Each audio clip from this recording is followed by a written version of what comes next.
시청자 여러분 안녕하십니까? 경제의 맛 조은아입니다.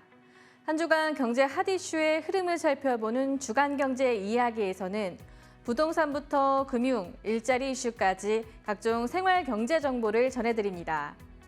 이번 주 화제인에서는 뇌 손상으로 의사소통에 어려움을 겪는 분들에게 1:1 재활치료사를 원격으로 연결해주는 플랫폼이죠.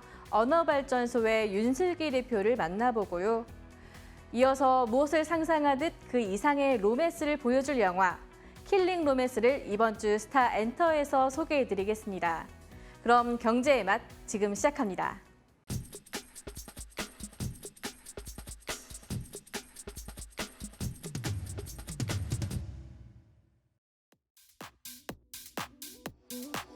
최근 준공후 미분양이 크게 늘면서 건설업계에 본격적인 위기가 닥칠 것이라는 전망이 나옵니다.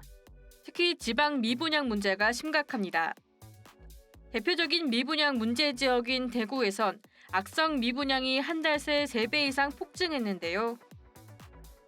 악성 미분양이 증가하면 공사를 마친 뒤에도 건설사가 공사비를 받지 못할 수 있어 건설사 유동성에 악영향을 끼칩니다.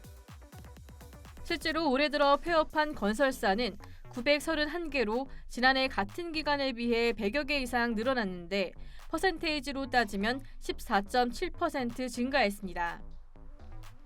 위기감이 커진 건설사들은 정부가 미분양 물량을 매입해 임대주택으로 활용해달라고 요청한 상태인데요. 하지만 정부는 강경한 입장을 보이고 있습니다. 원희룡 국토교통부 장관은 미분양 10만 가구까지는 각오하고 있다며 건설사들이 할인 분양을 해 자구책을 강구하라고 선을 그었는데요. 지방 청약시장이 얼어붙으면서 하반기로 갈수록 건설사들의 부도 공포는 더욱 심각해질 전망입니다.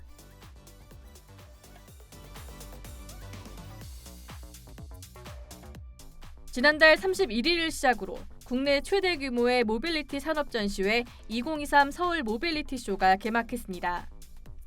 이번 전시는 2년 전 열린 지난 행사보다 2배 큰 규모로 진행되며 국내외 다수의 기업들이 참가해서 미래의 모빌리티 기술을 선보인다고 합니다. 올해 서울 모터쇼에서는 국내 자동차 기업들의 신차도 처음으로 공개됐습니다. 특히 새롭게 사명을 바꾼 국내의 한 완성차 업체는 전기차를 최초로 선보이며 새 출발을 알렸고 앞으로 전동화 전환에 속도를 낸다는 계획입니다. 또 다른 업체는 첫 대형 전기 SUV를 처음으로 선보여 눈길을 끌었습니다. 여기에 해외 완성차 업체도 신형 전기차를 공개하며 럭셔리 전동화 시장을 공략할 계획이라고 밝혔습니다. 올해 전시회는 전 세계 10개국에서 160여 개의 기업이 참가해 자동차와 항공, 모빌리티, 로봇 등 다양한 기술을 선보였는데요. 신형 전기차와 로봇 기술 등 미래 모빌리티를 살펴볼 수 있는 서울 모빌리티 쇼는 오는 4월 9일까지 일산 킨텍스에서 진행될 예정입니다.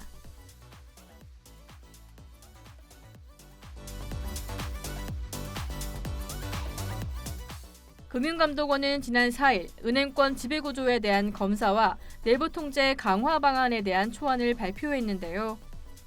우선 금감원은 올해부터 내년까지 은행 지배구조를 중점 감독 대상으로 선정했습니다. 최근 글로벌 금융시장의 불안이 확산하는 가운데 시스템 위기를 막기 위한 선제적인 조치인데요.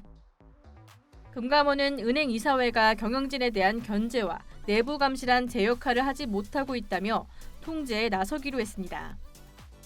금융지주 회장이 측근들로 사회이사를 채워 최대 10년까지 임기를 연장하는 현실도 정조준해 CEO 선임과 경영승계 절차도 들여다볼 방침입니다. 다만 금감원이 발표한 내부 통제 강화 방안이 과거에도 대책으로 발표됐지만 실효성이 없었다는 지적도 있었는데요. 이에 대해 금감원은 금융위원회와 최종적으로 지배구조법 개정을 통해 강제성을 줄 계획이라며 모범 규준 등에도 구체적인 내용을 담도록 하겠다고 말했습니다.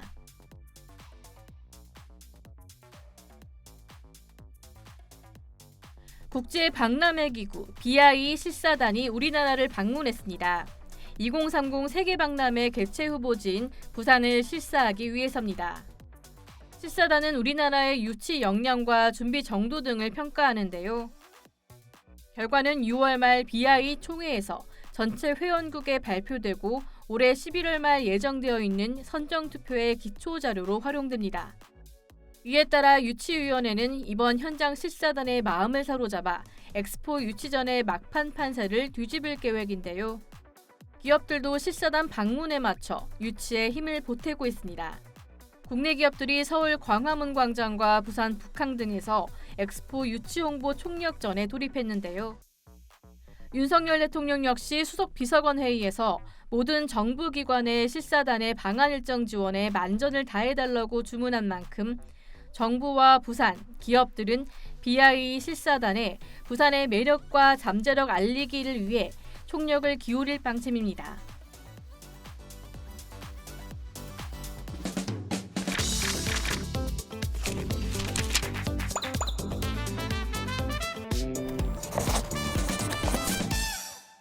안녕하세요.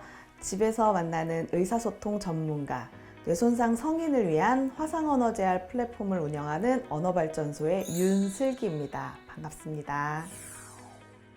일상과 현업 복귀를 위해 장기간에 걸친 재활치료가 필요한 성인 언어치료. 이들을 위해 온라인으로 언어치료를 받을 수 있도록 화상 언어치료 플랫폼을 개발한 스타트업이 있는데요. 환자와 보호자뿐만 아니라 언어치료사들을 위한 솔루션까지 제공해 언어치료 환경을 근본적으로 개선하고자 하는 소셜벤처 기업인 언어발전소. 특히 이들은 성인 언어치료뿐만 아니라 청소년들의 사회성 교육 등을 진행하며 언어재활 대상자들의 일상생활과 사회생활로의 복귀를 돕고자 하는데요. 이번 주 화제인에서는 1:1 원격 언어치료 플랫폼을 운영하는 언어발전소의 윤슬기 대표를 만나봤습니다. 저희 언어발전소는 2020년 2월에 설립된 회사고요. 뇌졸중, 후유증으로 의사소통에 어려움을 겪는 분들과 공인 언어재활사를 연결하는 화상언어재활 플랫폼을 운영하고 있는 소셜벤처입니다. 저희 주로 서비스를 이용하시는 고객분들은 뇌졸중, 후유증으로 의사소통에 어려움을 겪는 분들이세요. 그래서 뇌졸중이 오고 난 이후에는 뇌세포가 손상이 되는 거기 때문에 읽기가 어렵기도 하고 말하기가 어렵기도 하고 듣고 이해하는 게 어려울 수도 있고요. 쓰는 게 안 되는 경우도 있고 사람마다 다 다르게 증상이 나타납니다. 이 경우에 저희는 이제 보건복지부 공인언어재활사 선생님들이 환자분들에 맞게 진단을 하고 검사를 하고 진단을 해서 치료를 제공을 하고 있어요. 지금 뇌졸중만 봤을 때는 사실 매년 한 12만 명 정도의 신규 뇌졸중 환자분들이 발생을 하고 있고 우리나라에 한 80만 명 정도가 된다고 추정을 하고 있어요. 그래서 이분들이 사실은 언어치료가 필요할 경우에는 병원에 가거나 아니면 사설 언어재활기관에 가거나 복지관을 방문하시거나 혹은 집으로 방문 언어치료사를 신청해서 이제 집에서 치료를 받기도 하는데 사실 그렇게 치료를 제공할 수 있는 언어치료사의 수가 우리나라에 제한적이에요. 국내에 자격증 취득자가 한 12,000명 정도가 되는데 실제로는 성인을 대상으로 치료를 할 수 있는 치료사는 저희는 한 700명 이내 정도로 추산을 하고 있습니다. 그렇다면 수요와 공급이 너무나도 불일치하는 상황인 거죠.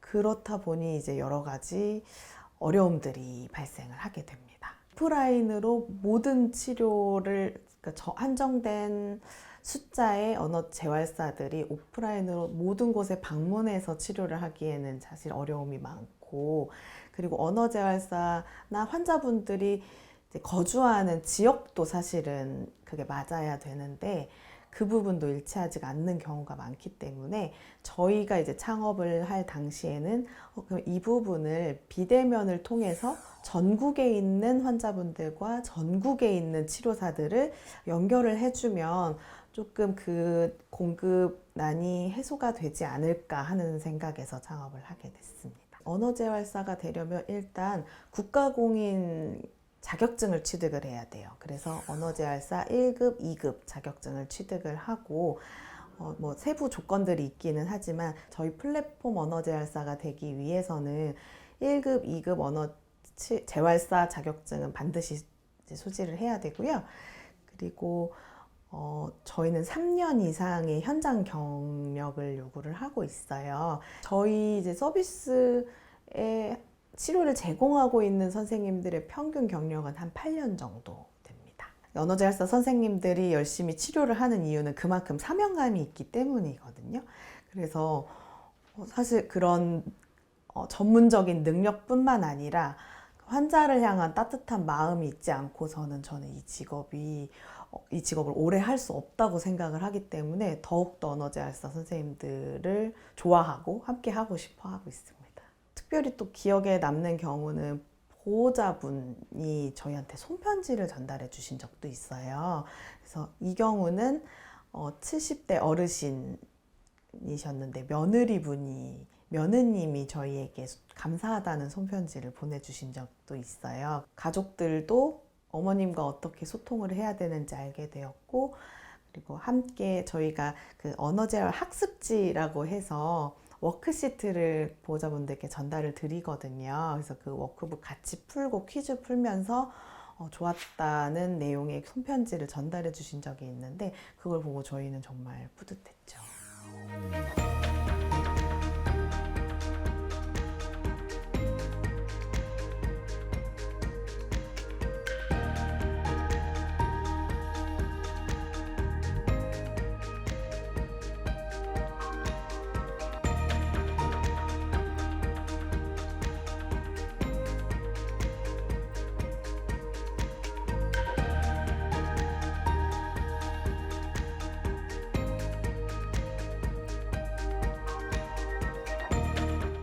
사회 불평등이나 약자, 사회적 약자에 대한 관심이 있었어요.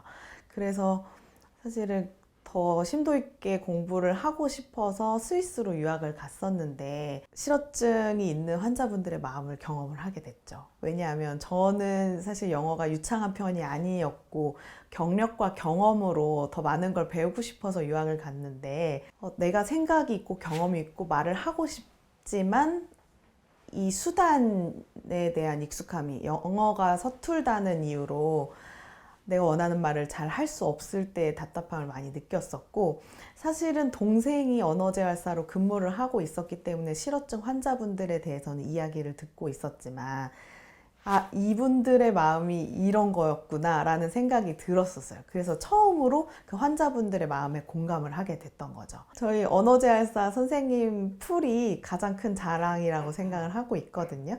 저희가 이제 계약을 해서 실제 치료에 투입되는 인원이 한 40명 정도 풀을 확보하고 있고요. 사실 이 언어재활사 풀은 국내 최대 규모라고 저희는 자부하고 있어요.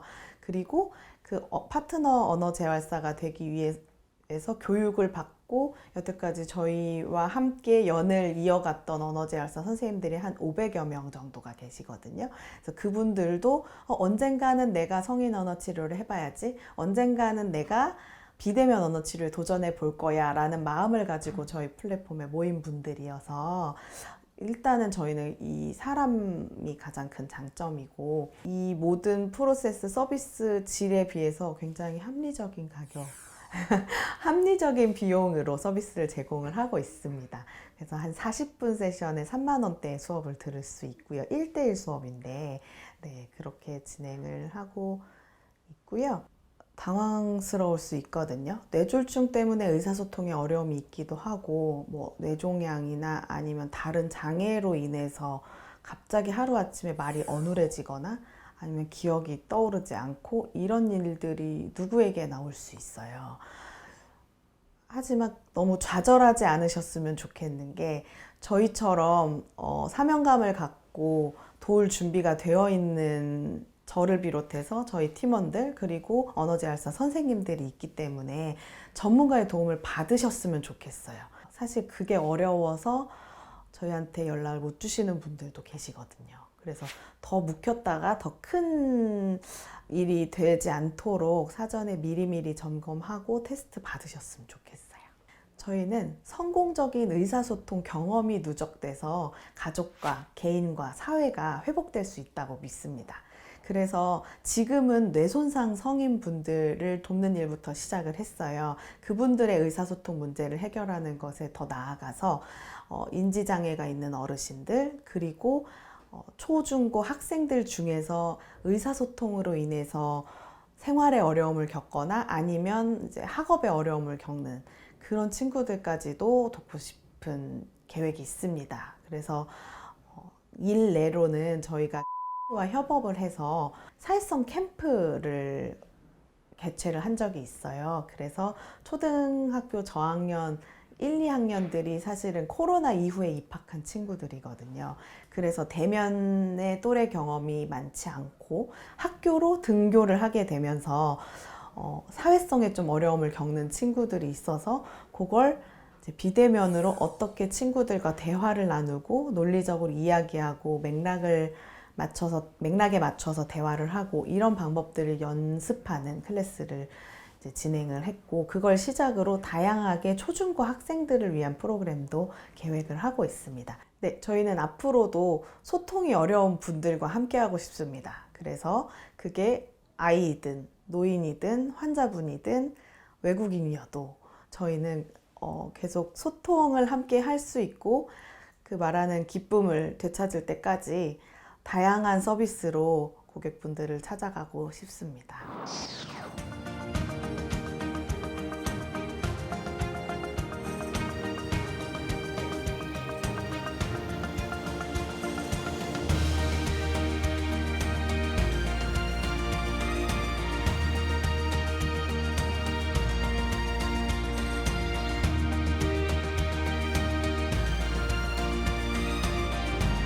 지금까지 저희 언어발전소 이야기를 들어주셔서 감사드립니다. 저희 언어발전소는 의사소통, 듣고 말하는데 어려움이 있는 분들과 계속 함께 할 거니까요. 저희 언어발전소의 앞으로의 행보를 지켜봐 주시면 감사하겠습니다. 감사합니다.